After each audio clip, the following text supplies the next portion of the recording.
السلام علیکم ورحمۃ اللہ وبرکاتہ۔ محترم سامعین، خواتین و حضرات، اجالا چاندنی امید اسلامک چینل سے میں آپ کی خدمت میں ویڈیو لے کر حاضر ہوا ہوں۔ نئے آنے والے ناظرین و سامعین سبسکرائب کریں چینل کو، اور ویڈیوز سب ناظرین واچ کریں اور زیادہ سے زیادہ دیکھیں، پوری ویڈیو دیکھیں، شکریہ۔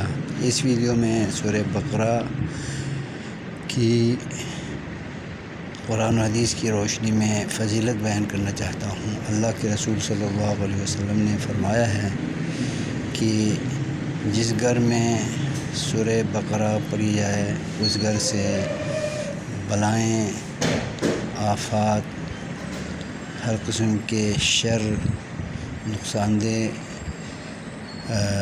اسباب، جنات، نظر اور آسیب اور جادو کے تمام اثرات ختم ہو جاتے ہیں، اور وہ گھر اللہ کی حفاظت میں ہوتا ہے، اور جو پڑھنے والے ہیں وہ بھی اللہ کی حفاظت میں آ جاتے ہیں۔ آئیے اس فضیلت سے ہم آگاہ ہوتے ہیں اور اس پر عمل پیرا ہو کر ہم کتاب و سنت کے بتائے ہوئے ہتھیاروں اور بچاؤ کے اسباب سے فائدہ اٹھائیں اور اپنی دنیا اور عاقبت دونوں سنواریں۔